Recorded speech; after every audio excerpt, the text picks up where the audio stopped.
I'm Odette Sterling, 38, and I built the most secure luxury estates for the city's elite before my own life collapsed.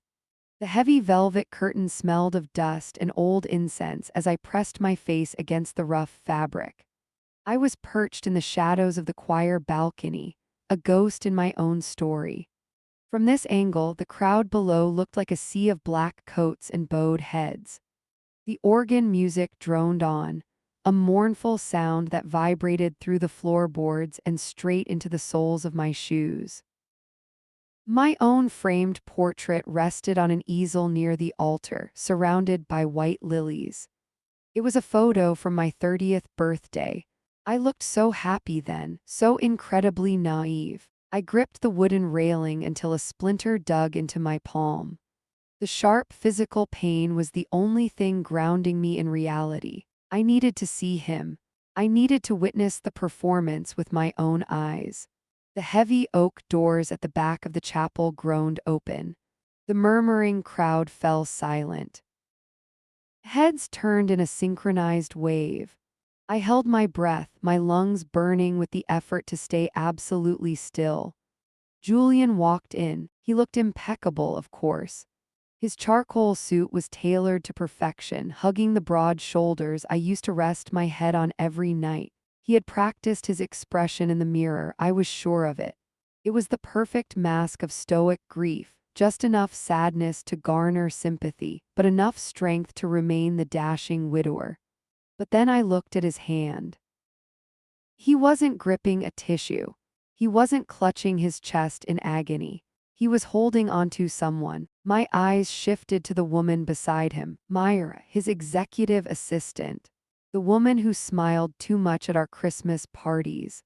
The woman who always lingered in the doorway of his home office. She wasn't walking a respectful distance behind him.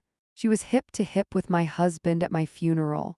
Rage flared in my gut, hot and liquid. She wasn't even wearing proper mourning attire. Her dress was navy blue and fitted tight enough to be a statement. I squinted, focusing on her neckline as they passed under the foyer lights. The chapel chandeliers flickered, catching a brilliant glint of green at her throat. My stomach dropped through the floor, the air left the balcony. It was an emerald pendant, a teardrop cut surrounded by vintage diamonds. My hand flew to my own empty neck by instinct.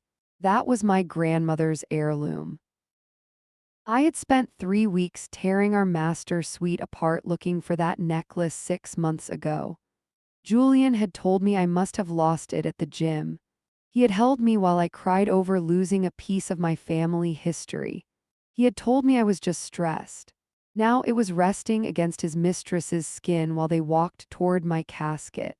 My heart hammered against my ribs like a trapped bird, so loud I was terrified they would hear it in the pews below. I felt dizzy. I wasn't just dead to them. I was replaced. I was erased. I watched Julian guide her to the front row, the spot reserved for the grieving spouse. He placed a hand on the small of her back as she sat down. It was an intimate, possessive gesture. I felt like I was going to vomit. This wasn't mourning. This was a debut. He was parading her in front of my friends, my colleagues, my life. I shrank back into the darkness of the balcony, hot tears finally spilling over my lashes. They thought the story ended with my death. They thought they had won the jackpot. But Julian forgot who he married. I didn't just design houses, I designed fortresses. I designed traps. And looking at them down there, comfortable in their victory, I knew one thing for certain. He had just walked right into the biggest trap of all. I'm Odette Sterling, 38, and I built the most secure luxury estates for the city's elite before my own life collapsed into a nightmare I never saw coming. I squeezed my eyes shut against the sight of that emerald necklace, but the darkness behind my eyelids didn't bring peace. It brought back the screaming of metal and the smell of burning rubber. The heavy scent of funeral lilies vanished, replaced instantly by the terrifying memory of wet asphalt and cold, rushing wind. It was only 48 hours ago, but it felt like a different lifetime. I was driving the winding switchbacks of the Blackwood cliffside, the road slick with fresh rain. The headlights cut through the fog, illuminating the jagged rock face on one side and the empty void on the other. I approached the notorious hairpin turn near the summit, my foot moving instinctively to the brake pedal. I pressed down. Nothing happened.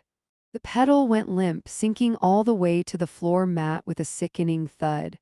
My heart slammed against my throat.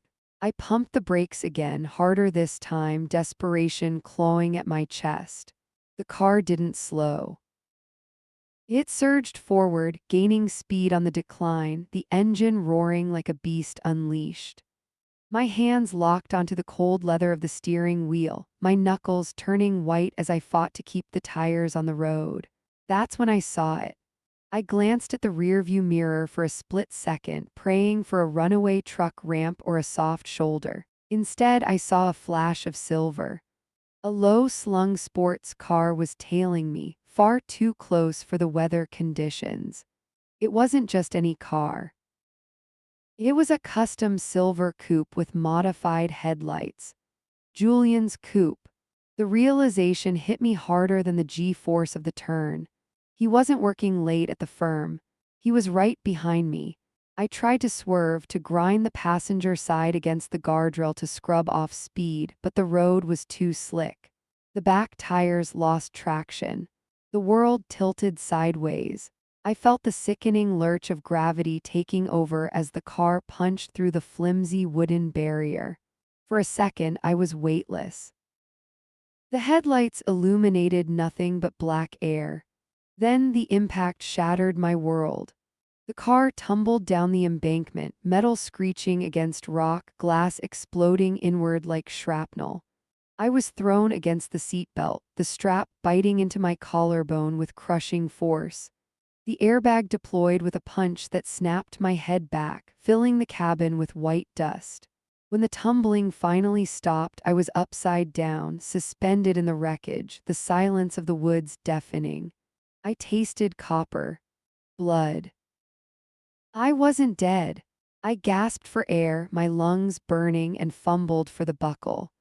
I dropped to the roof of the overturned car, crawling through the shattered window into the freezing mud.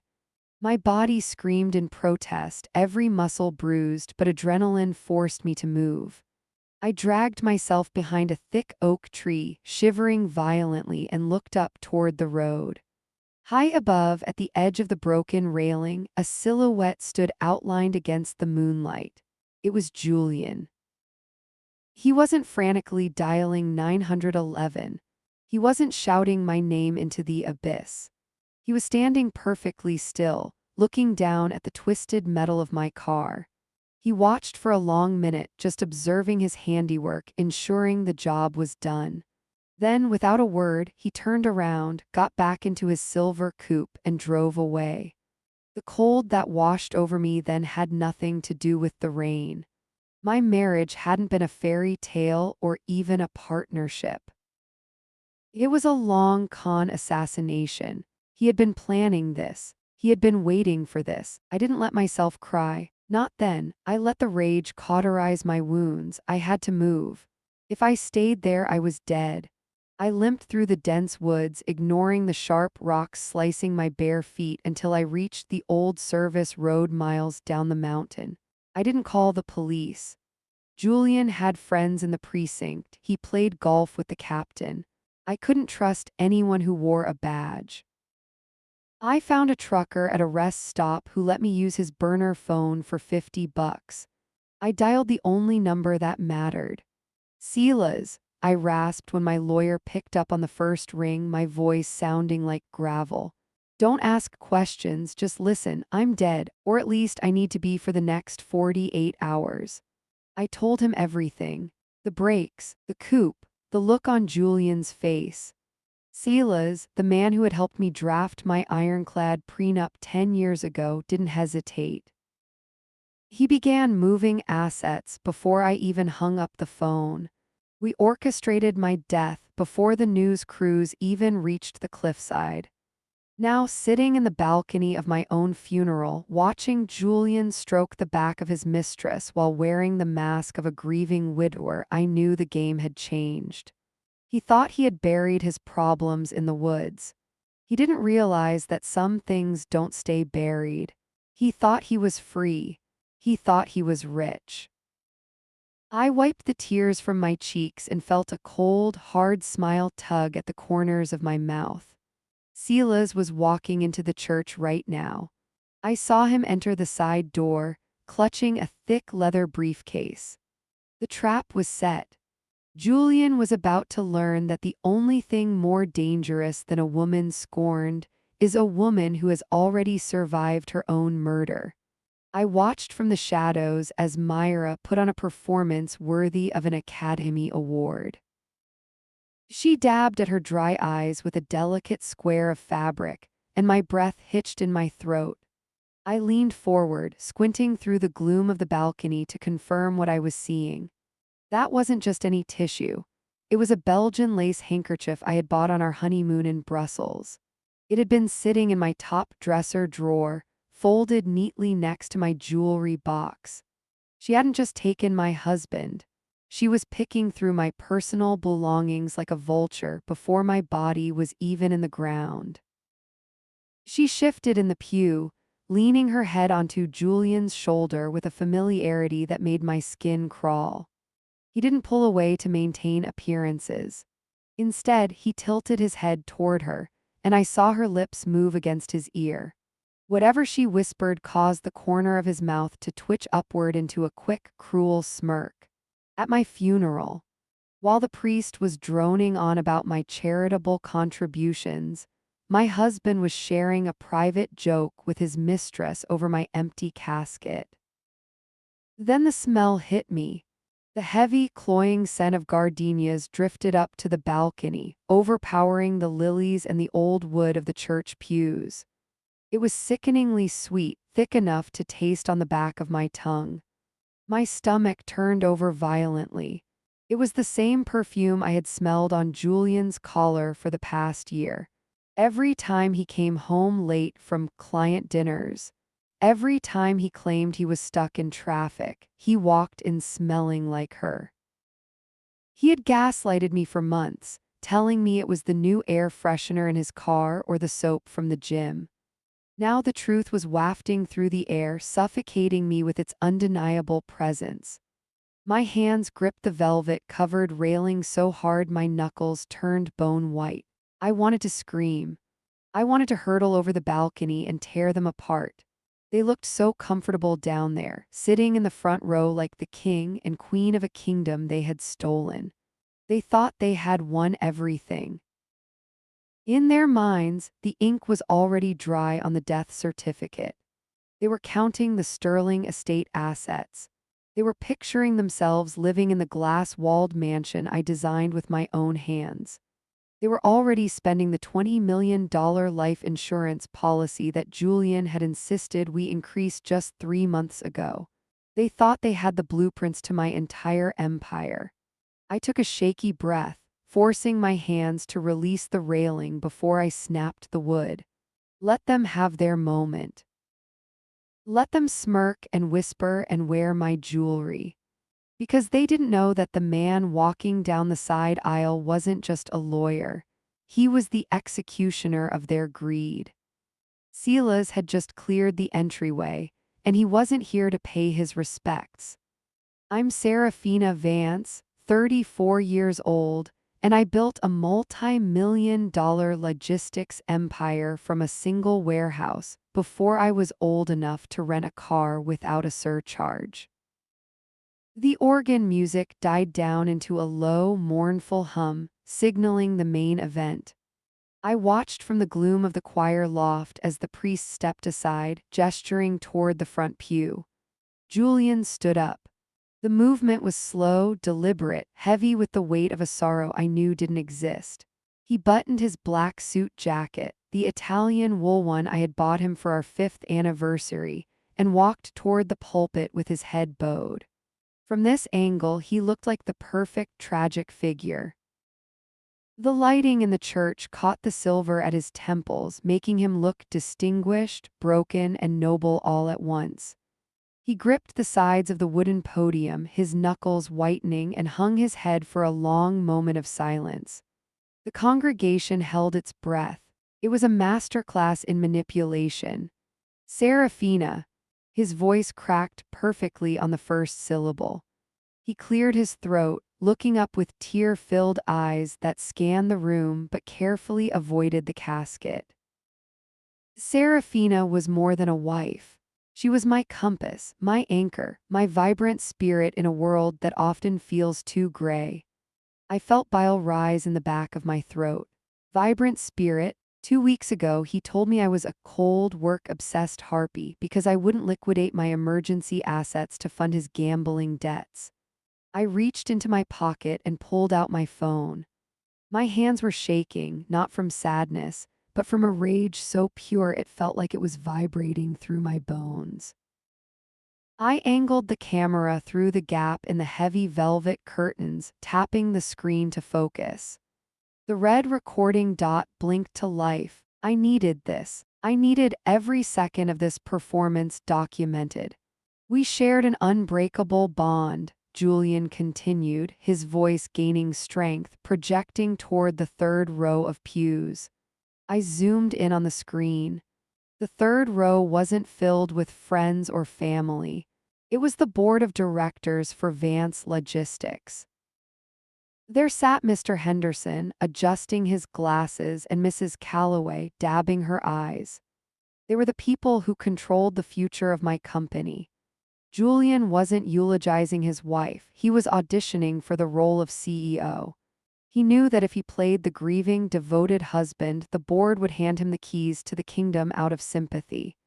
They would see him as the natural successor, the keeper of my legacy. We were planning our future, Julian lied, looking directly at Mr. Henderson now. Just last week, we were looking at properties in the Maldives. We were going to renew our vows. We wanted to start fresh. My skin felt like it was on fire. The heat started at my neck and crawled up my face, a prickly, suffocating sensation. The audacity of the lie made me dizzy. There were no Maldives. There were only divorce papers hidden in my office safe and the brake lines he had severed with a pair of wire cutters. I remember our wedding day, he whispered into the microphone, his voice dropping to an intimate hush. The way she looked at me, I knew I would never love another soul. That was the moment. On my phone screen, I watched his left hand drop from the podium. It hung by his side for a second before drifting subtly toward the front pew. Myra was sitting right there, her head bowed under a wide-brimmed black hat. As he spoke about never loving another soul, his fingers brushed against her shoulder. It looked accidental to the room, a stumble of grief, but through the camera lens I saw the truth. He squeezed her shoulder, 3 distinct taps. It was a signal, a celebration. Then Myra reached up, ostensibly to adjust her veil, and her hand lingered over his for a split second. A caress. A promise. They were touching each other while standing over my empty corpse. I almost dropped the phone. The air in the balcony felt suddenly thin, devoid of oxygen. My heart hammered against my ribs like a trapped bird, banging so hard I was sure the sound would echo through the silent church. I wanted to scream. I wanted to hurl the phone down at them and shatter their smug little fantasy. I wanted to roar that he was a murderer and she was a parasite, but I didn't make a sound. I kept the camera steady. I zoomed in tighter, capturing the smirk that played on Myra's lips, hidden from the crowd but visible from above. I recorded the way Julian's eyes hardened when he looked away from the board members, the mask slipping for just a fraction of a second. This video wasn't just a record of a funeral, it was ammunition. "Goodbye, my love," Julian said, looking at the ceiling, looking right through me without seeing me. "Rest now, I will take care of everything you built." "Over my dead body," I whispered to the darkness. I stopped the recording and hit save. The trap was perfect. He had just testified to his character, established a false narrative, and implicated himself in a fraud, all while I watched from the shadows. I slipped the phone back into my pocket just as the heavy oak doors at the side of the sanctuary creaked open again. Silas stepped into the light. He didn't look at the altar. He didn't look at the casket. He walked straight toward the center aisle, his shoes clicking sharply against the stone floor, cutting through the silence like a gunshot. Julian froze at the podium. The performance was about to end. The heavy boom of the oak doors slamming against the back wall echoed like a thunderclap, instantly silencing the organ's mournful hum. Every head in the congregation turned. I watched from the shadows of the choir loft, my breath hitching in my throat as Silas marched down the center aisle. He didn't look like a man attending a funeral. He looked like a soldier entering a war zone. His charcoal suit was sharp enough to cut glass, and his face was a mask of granite, completely devoid of the performative sorrow everyone else was wearing. In his right hand, he gripped his leather briefcase so tightly the handle creaked, swinging it with a rhythm that felt less like a lawyer's accessory and more like a loaded weapon. My heart began to race, a frantic drumbeat against my ribs that made my fingertips tingle. Down at the pulpit, Julian froze. His mouth hung open slightly, the next lie dying on his tongue.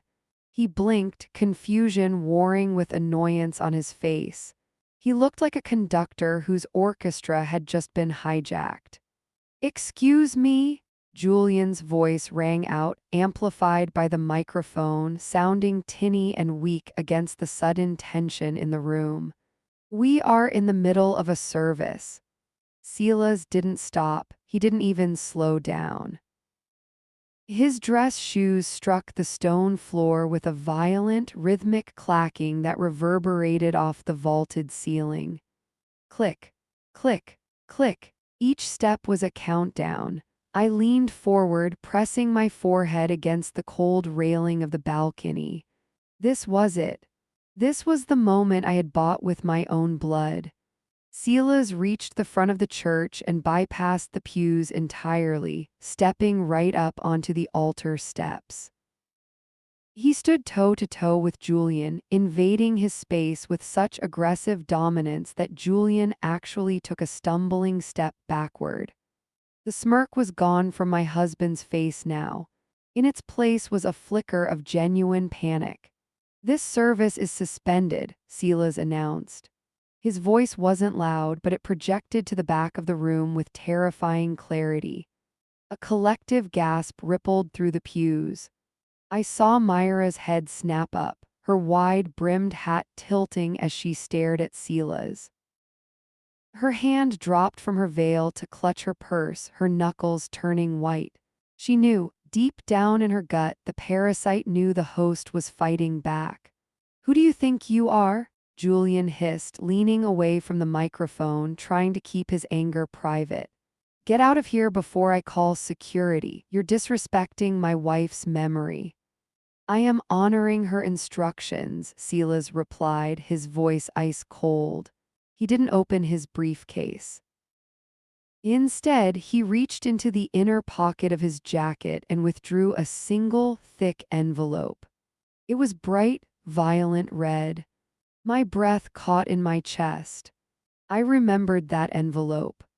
I remembered the metallic tang of iron in the air when I sealed it 36 hours ago, sitting in the sterile light of Silas's private office while the doctor patched up the cuts on my arms from the accident. I had signed the seal with a mixture of ink and my own blood. A dramatic, binding, archaic gesture that Silas had suggested to ensure the document's authenticity could never be challenged in court. Silas held the red envelope high, turning slowly so the board of directors in the third row could see it. "This is a testamentary directive signed by Serafina Vance less than 2 days ago," Silas boomed. It supersedes all previous wills, trusts, and marital agreements. The silence in the church was absolute. It was heavy, suffocating, and electric. I could see Mr. Henderson's jaw drop. I saw Mrs. Calloway sit up straighter, her eyes narrowing on the red paper. Julian's face drained of color. He looked like a ghost. He reached for the envelope, his hand trembling. That's impossible. She wasn't. Selah snatched the envelope back out of Julian's reach. She was very much lucid, Mr. Vance, and she was very specific. I felt a savage grin spread across my face, stretching my skin, fierce and hot. My tears were gone. The grief was gone. All that was left was the burning, golden heat of victory. The reading of the last will and testament of Seraphina Vance will not wait for a lawyer's office, Silas declared, his eyes locking onto Julian's pale face. Per her explicit final request, the reading will take place immediately. Right here, in the sight of God and her shareholders. He turned and looked directly at the casket, then lifted his gaze, scanning the room until, for the briefest second, his eyes flicked up to the choir loft. He couldn't see me in the dark, but he knew I was there. Take a seat, Julian, Silas commanded, pointing to the front pew next to Myra. You're going to want to hear this. I am Seraphina Vance, 32 years old, the heiress to a shipping empire, and right now, I am technically a ghost haunting the walls of my own home. My legs were beginning to cramp. The space inside the hollowed-out wall behind the mahogany bookshelves of the main library was less than 2 feet wide. A dusty, claustrophobic corridor built during the Prohibition era for smuggling liquor, not for hiding a vengeful wife. The air here was stale, tasting of dry rot and ancient insulation, a stark contrast to the climate-controlled luxury just inches away. I shifted my weight carefully, terrified that a floorboard might groan, but the solid oak construction of Sterling Manor held my secret. I pressed my face against the cold canvas of the oil painting. It was a portrait of my great-grandfather, Elias Vance, the ruthless founder of our dynasty. Through the clever, mesh-covered slits cut into his painted pupils, I had a perfect, panoramic view of the library. 2 hours had passed since the chaos at the church. Silas had dropped the initial bomb, suspending the funeral and freezing the assets. But legal formalities required the physical keys to the vault, which were kept here. The mourners were currently congregating in the grand hall, eating my catered shrimp and whispering about my dramatic will, but Julian and Myra had slipped away. They thought they were alone. I need a drink, Julian muttered, his voice muffled slightly by the wall but clear enough for me to hear the tremor in it. I watched as he marched to the crystal decanter on the side table. His hands were shaking. The confident, grieving widower from the pulpit was gone. In his place was a man unraveling. He poured a glass of my father's 25-year-old scotch, spilling amber liquid onto the polished wood surface in his haste. He didn't bother to wipe it up. He just downed the alcohol in one burning gulp and slammed the glass down. Stop pacing, Julian, Myra cooed. She wasn't pacing. She was pirouetting. My stomach churned as I watched her. Myra had removed her black funeral hat and tossed it carelessly onto my desk. The desk where I had built a fortune. The desk where I had signed the checks that paid for her apartment. She was running her hands along the velvet back of my favorite reading chair, her fingers tracing the fabric with a possessive, tactile greed. Did you see Henderson's face? Myra laughed, a light, tinkling sound that made my blood run cold. They're scared, Julian. They don't know what to do. The lawyer is just stalling. Dead is dead. Silas isn't just stalling, Julian snapped, pouring a second drink. You didn't see the envelope, Myra. That was a red seal directive. Seraphina only used those for nuclear options. She didn't know anything, Myra insisted, dropping into my chair and crossing her legs. She kicked off her heels, digging her toes into my Persian rug. If she knew about us, she would have divorced you. She wouldn't have driven her car off a bridge. I bit my lip so hard I tasted iron. I didn't drive off the bridge, you witch. He cut my brake lines. I wanted to smash my fist through the canvas. I wanted to burst through the hidden door and strangle the smugness right out of her. Watching her make herself at home in my sanctuary, disrespecting the space my family had built for generations, triggered a primal, violent rage in my chest. My heart was hammering a frantic rhythm against my ribs, a war drum in the silence of the crawl space. But I forced myself to breathe. I forced my muscles to unlock. They thought the will was the threat. They thought Sila's was the enemy. They were so focused on the money, on the inheritance, on the board members in the other room, that they were completely blind to the reality of their situation.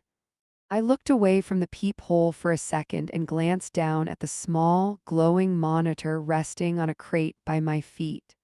The screen displayed a complex array of audio waveforms and active feeds.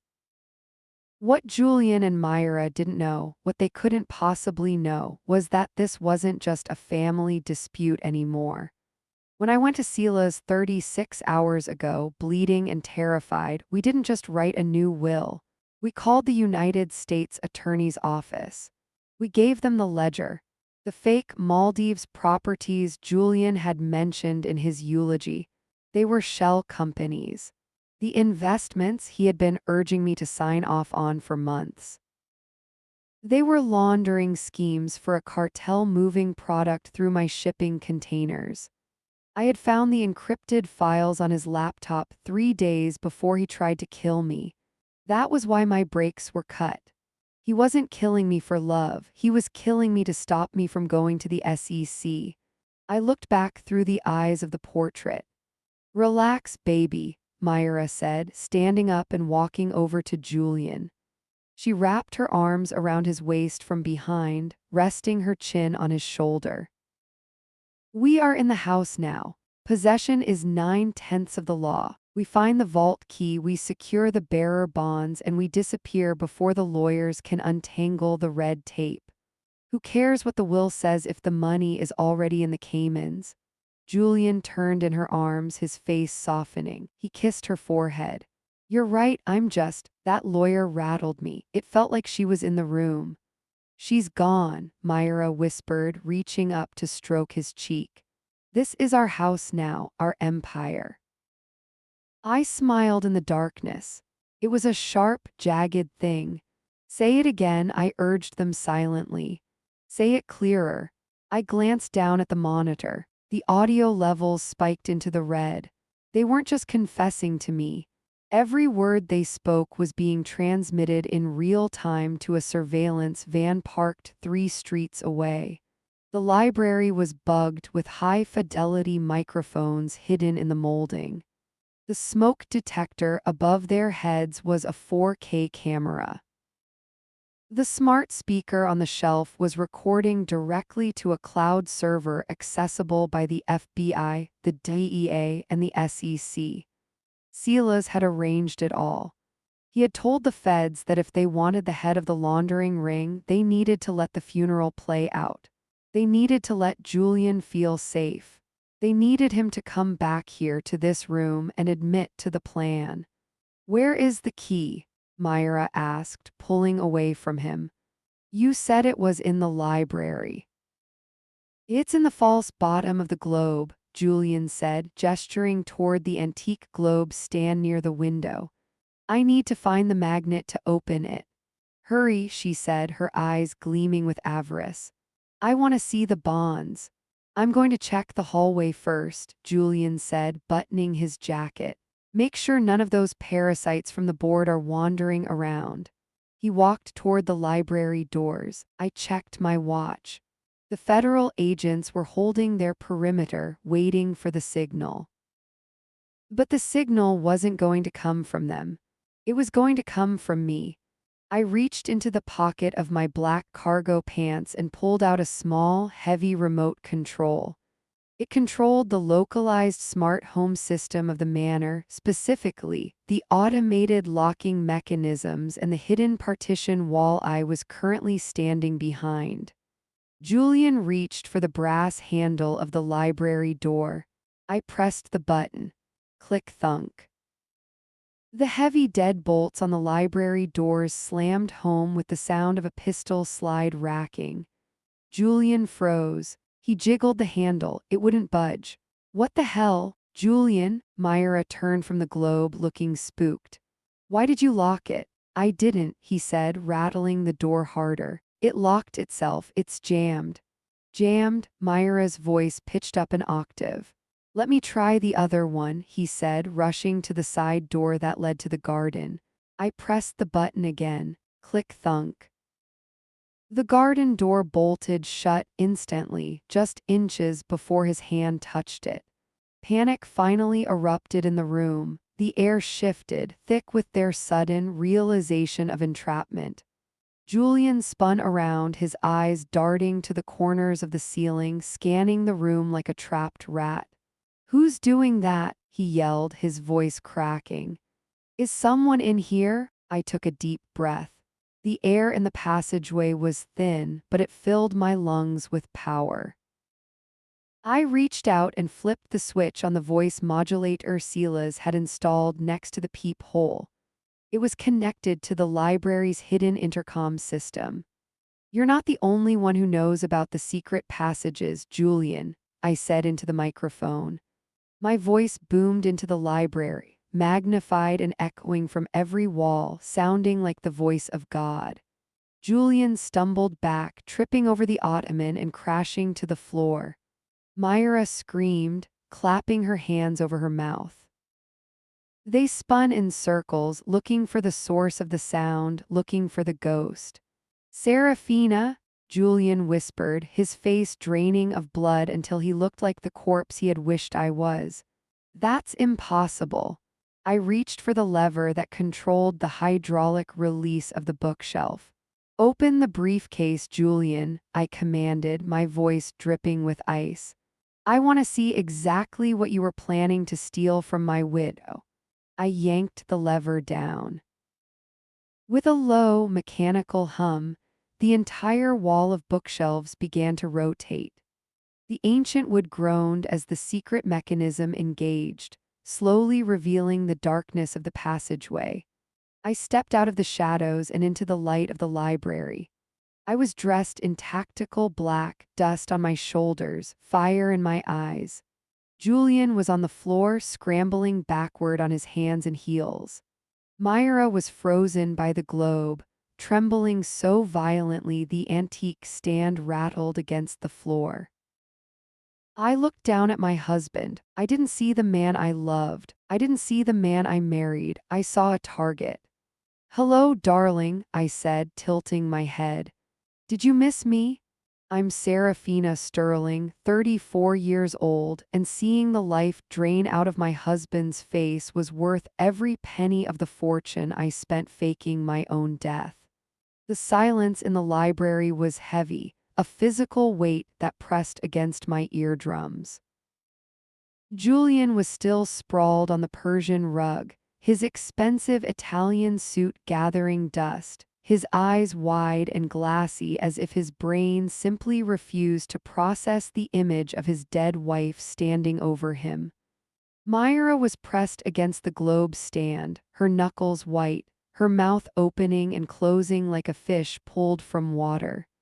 "You're dead," Julian croaked, his voice barely a whisper. "I saw the car, I saw the fire." "You saw what I wanted you to see," I said, my voice steady, though my heart was galloping against my ribs like a wild horse. The adrenaline was electric, prickling at my fingertips. Pyrotechnics and a remote-controlled crash dummy are surprisingly affordable when you have access to my kind of resources. I didn't move toward him. I didn't need to. I own the space. I own the moment. "Silas," I said, not taking my eyes off Julian. "If you would." From the darkness of the secret passageway behind me, footsteps echoed on the wooden slats. Slow, deliberate, the sound of leather soles hitting the floorboards with the rhythm of a judge's gavel. Silas emerged from the shadows, stepping past me into the library light. He wasn't wearing his usual funeral attire. He looked sharp, predatory, clutching a thick crimson envelope in his hand. The red sealed directive. Julian flinched as if Silas had brandished a weapon. Silas, you're in on this. Silas didn't answer him. He didn't even look at him. He adjusted his glasses, the light reflecting off the lenses so his eyes were hidden, and cleared his throat. The sound was dry and dismissive. The reading of the last will and testament was interrupted, Silas stated, his voice devoid of emotion. However, given the beneficiaries are present, I believe it is appropriate to conclude the proceedings. Stop it, Myra shrieked, finding her voice. This is insane. You can't do this. We're calling the police. The police are already listening, Ms. Vane, I said softly, pointing to the smoke detector above her head. Along with the FBI and the SEC, but please let Silas finish, it's my favorite part. Silas broke the wax seal on the red envelope. The crack of the hardened wax sounded like a bone snapping in the quiet room. He pulled out a single, folded document. It wasn't parchment. It was a spreadsheet printed on heavy bond paper.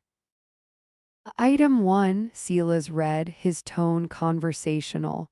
The disposition of assets held in the Cayman Islands under the Shell Corporation Blue Horizon Logistics. Julian's face went from pale to the color of wet ash. He scrambled to his feet, swaying unsteadily. Silas, don't. Current balance, $12,400,000, Silas continued, ignoring him. Source of funds, systematic embezzlement from the Sterling architecture renovation budget for the inner city hospital project. Lies, Julian shouted, lunging forward. Give me that. He tried to grab the paper, his hand clawing out in desperation. Silas didn't flinch. He simply took one smooth step back. I stepped forward, blocking Julian's path. I saw the impulse in his eyes, the violence, the urge to strike me just like he had struck my brake lines. But he saw the look on my face, a cold, hard promise of pain, and he froze. Item 2, Silas read, raising his voice slightly. The recurring wire transfers to an account in Zurich held by Ms. Myra Vane. Total value $3 million. Source, falsified vendor invoices for steel that was never delivered. Myra slid down the wall, burying her face in her hands. And finally, Silas said, lowering the paper and looking directly at Julian for the first time. The confession. I never wrote a confession, Julian spat, sweat beading on his forehead. No, Silas said calmly. Serafina did, or rather her death did. I watched Julian's confusion morph into horror. He didn't understand. He thought he was smart, but he was playing checkers while I was playing three-dimensional chess. My death was a trigger event, Julian, I explained, savoring the way his jaw went slack. In my estate planning, I included a dead man's switch. The moment my death certificate was filed, which you so eagerly rushed through yesterday, it automatically authorized a forensic audit of every single project you have touched in the last 5 years. It unlocked the encrypted servers. It sent the logs to the board of directors. It sent the banking discrepancies to the IRS. The room felt like a pressure cooker about to blow. The air was hot, thick with the smell of Julian's expensive cologne turning sour with panic. My chest heaved. I had rehearsed this speech 1,000 times in the dark, crying myself to sleep in the safe house, but saying it to his face felt like purging a poison from my blood. You didn't just kill your wife, Julian, I whispered, stepping close enough to see the broken capillaries in his eyes. You killed your cover. I can fix this, he stammered, his hands shaking as he reached out to touch my arm. Serafina, baby, please, it was just money. We can work this out. I love you.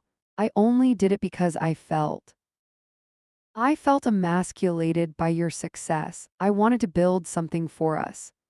I looked down at his hand on my tactical vest. I felt nothing, no love, no hate, just disgusted pity. You didn't do it for us, I said, grabbing his wrist and twisting it off me. And you didn't do it for the money, you did it because you're small, and you hated that I was big. Silas, I commanded. Finish it. Silas folded the paper and placed it back in the envelope. The audit is complete, Julian.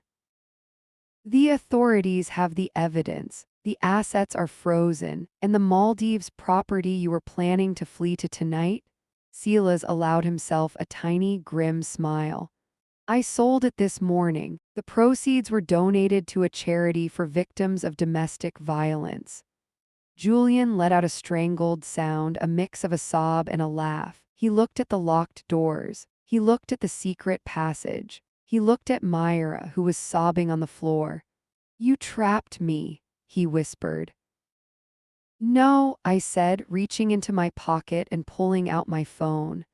I tapped the screen, unmuting the live audio feed so he could hear the sirens wailing in the distance, getting louder with every second. I just handed you the rope. You're the one who tied the noose. The blue and red lights began to flash against the library windows, cutting through the gloom. The cavalry had arrived. I looked at my husband one last time. Game over, Julian. I'm Serafina Sterling, 34 years old, and I was about to play the only movie in the world that could make a grown man vomit from sheer guilt. You're delusional, Julian screamed, the sound tearing through the sophisticated silence of the library. The shock of seeing me alive had worn off, replaced by the cornered rat survival instinct that had kept him rich and ruthless for a decade. He pointed a shaking finger at the red envelope in Silas's hand. That will is a forgery. The audit is a fabrication. He spun toward the locked doors, his eyes wild, shouting over the approaching sirens. She's been missing for 6 months. She's clearly having a psychotic break. None of this is admissible. He was sweating through his suit, his hair plastered to his forehead, but he was still trying to spin the narrative. He was trying to gaslight a dead woman. I'll have you disbarred, Silas, Julian roared, his voice cracking. And you, Serafina, I'll have you committed. You think you can frame me for embezzlement? I am sterling architecture. I didn't argue. I didn't raise my voice. I just looked at Silas and gave a nearly imperceptible nod. The embezzlement is a civil matter, Julian, I said, my voice dangerously calm. Silas isn't here for the money. Silas reached into the breast pocket of his charcoal blazer.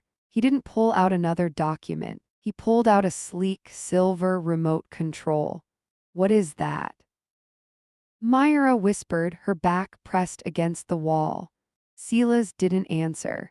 He simply pointed the remote at the mahogany ceiling panels above the fireplace and pressed the center button.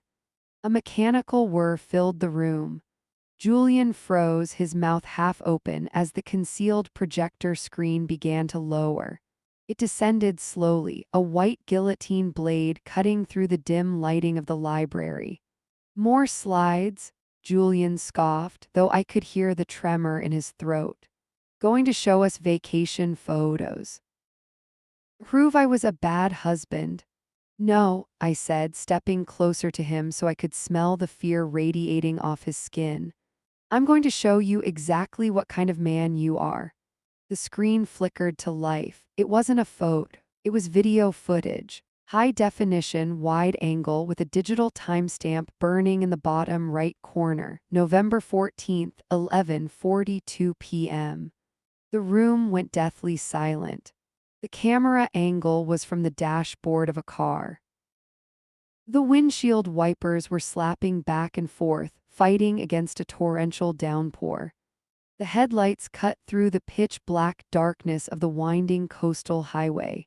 That's Julian's face went slack. He recognized the dashboard. He recognized the hood of his beloved Mercedes. On the screen, another car was visible about 50 yards ahead. My car. The taillights were two blurry red streaks in the rain. I watched Julian's eyes widen.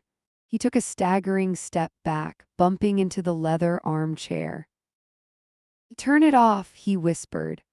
On the screen, the car ahead hit the patch of oil, the oil Julian had siphoned from his own garage supply. My car fishtailed violently. I remembered the feeling of the steering wheel snapping in my hands, the scream that had ripped from my throat. The video showed my car spin, spark against the guardrail, and then flip over the edge, disappearing into the ravine below. Myra gasped, her hands flying to her throat. But the video didn't end there. That was the damning part. On the screen, the Mercedes didn't speed up to help. It slowed down.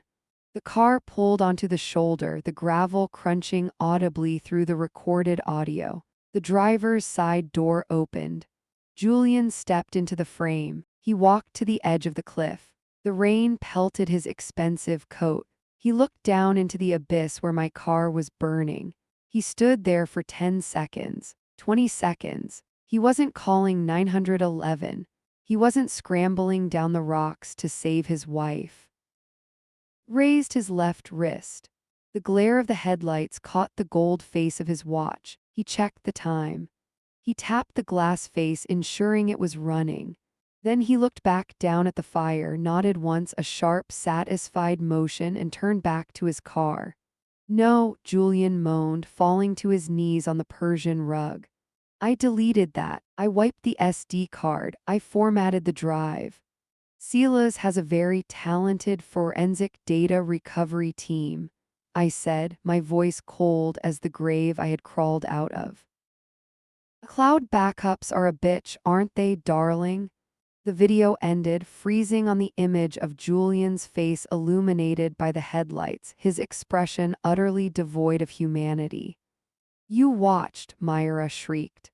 The sound was piercing, shattering the tension. She looked at Julian like he was a monster she had just discovered under her bed.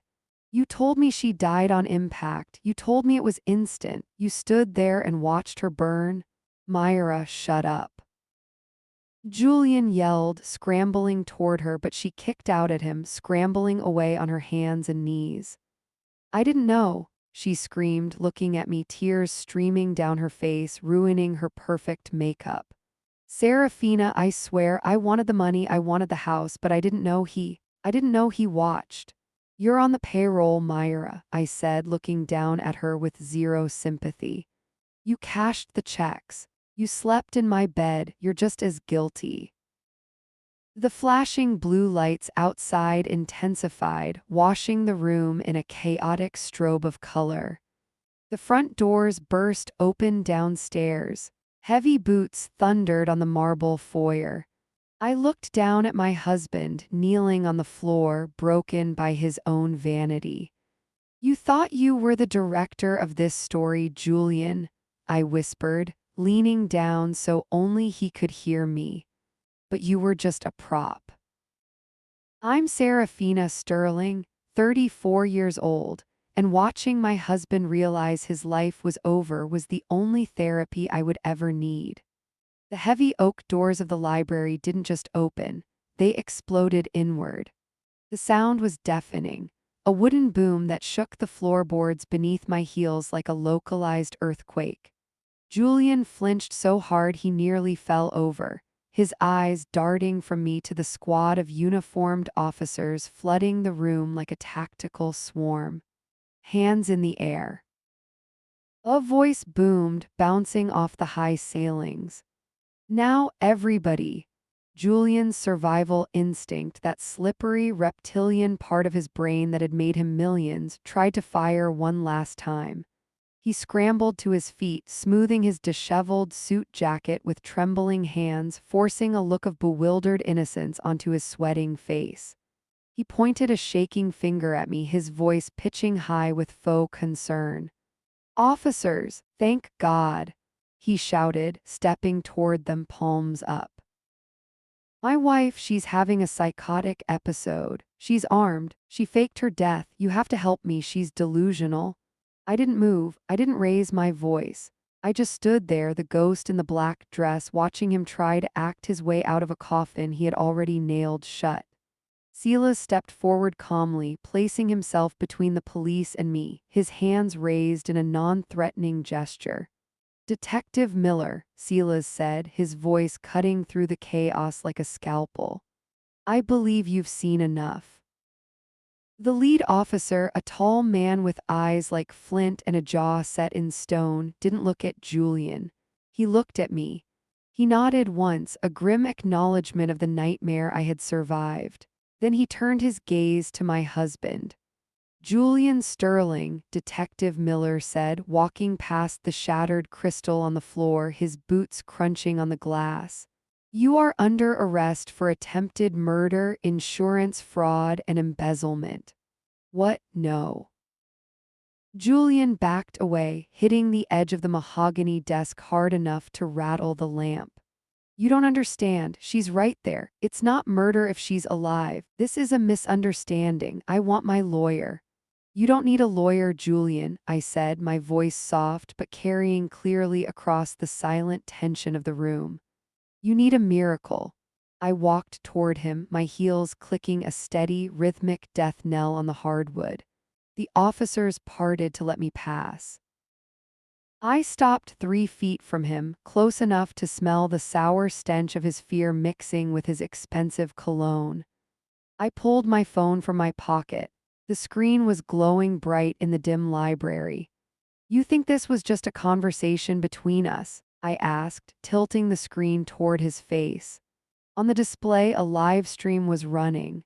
The viewer count was 0 because it wasn't public. It was a private, encrypted stream. But the recipient ID at the top didn't say YouTube or Facebook. It said NPD, Major Crimes Division Evidence Server 4. Silas didn't just show you the dashcam footage, I whispered, watching the blood drain from his face until he looked like a wax figure. I've been streaming this entire encounter directly to Detective Miller's tablet in the hallway for the last 10 minutes. Your confession, your reaction to the video, your attempt to blame Meyer, it's all recorded, it's all admissible, and it's already been uploaded to the cloud. Julian stared at the phone. He looked at the timestamp ticking away in real time. He looked at his own terrified face reflected in the glass. He realized that while he was trying to gaslight me, I had been broadcasting his guilt to the people who held the keys to his cell. The fight went out of him all at once. His shoulders slumped, his knees buckled. He looked small. Cuff him, Miller ordered. 2 officers grabbed Julian's arms, twisting them behind his back. The sound of the handcuffs ratcheting shut was the sweetest music I had ever heard. It was better than any symphony. It was the sound of my freedom. Serafina, Myra shrieked from the corner where an officer was hauling her to her feet. I didn't know about the car. Tell them I didn't know. I turned to look at the woman who had worn my clothes, spent my money, and slept in my bed while I was recovering in a safe house with 3 broken ribs. You knew enough to cash the life insurance check, Myra, I said, my voice devoid of temperature. Enjoy prison. I hear orange is the new black, but frankly, you don't have the complexion for it. They dragged her out screaming. Julian didn't scream, he just stared at me as they marched him toward the door. His eyes were hollow, empty craters where a soul used to be. As he passed me, he paused for a fraction of a second, the metal cuffs clinking. I loved you, he croaked, the lie sounding wet and pathetic. No, Julian, I said, meeting his gaze with eyes that had cried too many tears to ever be moist again. You loved owning me. And now the state owns you. I watched them haul him down the grand staircase. I walked to the window and looked out at the driveway. The flashing lights of the police cruisers painted the lawn in violent strokes of red and blue. I watched them shove my husband into the back of a squad car, his head bowing low to avoid the frame. Silas walked up beside me, silently handing me a glass of water. "It's done," he said quietly. "Not yet," I replied, taking a sip and feeling the cool liquid soothe my parched throat. I looked at the phone still clutched in my hand. I tapped the screen, ending the stream to the police station. Then I opened my social media app. I had one last post to make. A picture of the empty library, the shattered glass, and the caption, "The widow returns." "Now," I breathed, feeling my heart beat steadily for the first time in 6 months. "It's done. I'm Odette Sterling, 32 years old, and I just watched the man who promised to love me forever get dragged out of our foyer in chrome bracelets." The sound of the handcuffs ratchet locking around Julian's wrists was softer than I expected. It wasn't a thunderclap. It was a mechanical, final click that echoed through the cavernous hallway like a period at the end of a terrible sentence. I stood at the top of the marble staircase, my hand resting lightly on the banister. The wood was cool under my palm. My heart, which had been hammering against my ribs like a trapped bird for the last hour, suddenly went still. It wasn't the stillness of death. It was the stillness of a predator watching its prey finally stop twitching. "Odette!" Myra screamed, her voice ragged and raw. I watched two officers wrestle her through the front door. Her heels scraped against the marble, leaving black scuff marks on the floor I used to polish myself. She looked up at me one last time, her mascara running in rivers down her cheeks, her face twisted in a mask of pure, unadulterated panic. She wasn't the glamorous mistress anymore. She was just a terrified girl who had bet on the wrong horse. "He made me do it," she wailed, the sound fading as they shoved her into the back of a waiting cruiser. I didn't feel pity. I didn't feel anger. I felt a hollow, vibrating buzz in my fingertips. It was the sensation of a heavy weight being lifted off my chest, a weight I hadn't realized was crushing my lungs until this exact moment. Then came Julian. He didn't scream. He didn't fight. He walked between two officers with his head bowed, his expensive Italian suit rumpled, his dignity stripped away layer by layer. He paused at the threshold. He knew I was watching. He turned his head just an inch, trying to catch my eye. I refused to give him that satisfaction. I looked through him, staring at the rain slanting down in the darkness beyond the open doors. He was a ghost to me now, a bad memory I had already exorcised. The heavy oak doors slammed shut behind him. Silence rushed back into the house. It was heavy and thick. I took a deep breath, filling my lungs with the scent of old paper, rain, and the lingering copper tang of adrenaline. "It's over, Odette," Silas said. I turned to see my lawyer standing by the library entrance. He looked tired. He had been the architect of this resurrection, the only person in the world who knew I hadn't died in that car crash 6 months ago. He held a manila envelope in one hand and a set of car keys in the other. I walked down the stairs. My legs felt surprisingly steady. Every step was a reclamation of my life. "Is it?" I asked, reaching him. "He'll make bail. He has connections." "Not for attempted murder," Silas said, his voice grim and certain. "Not with the video evidence, not with the forensic accounting we just handed over to the DA proving he was siphoning your inheritance to offshore accounts. The judge will deny bail. He's a flight risk." Silas extended the envelope. I took it. It felt heavy, substantial. Inside was a passport. The photo showed a woman with shorter hair, darker eyes, a woman who looked like me but tougher. The name on the passport wasn't Odette Sterling. "Everything is arranged," Silas said softly. "The accounts are transferred. The property seizure will take months, but your personal assets are untouchable. You're free." I looked at the passport, then at the keys. They were for the nondescript sedan parked around the back, not the flashy sports cars Julian loved. I need to leave, I said, the realization hitting me like a physical blow. I can't stay in this house, not for one more night. You don't have to, Silas replied. Go, I'll handle the press. I'll handle the police statements. You've done your part. I nodded, clutching the keys so hard the metal bit into my skin. I walked past him toward the front door. I didn't look back at the library. I didn't look back at the portrait of Julian and me hanging above the fireplace, the one where we looked so happy, so perfect, so fake. I stepped out onto the porch. The night air was biting, cold enough to sting my cheeks. The rain had slowed to a drizzle.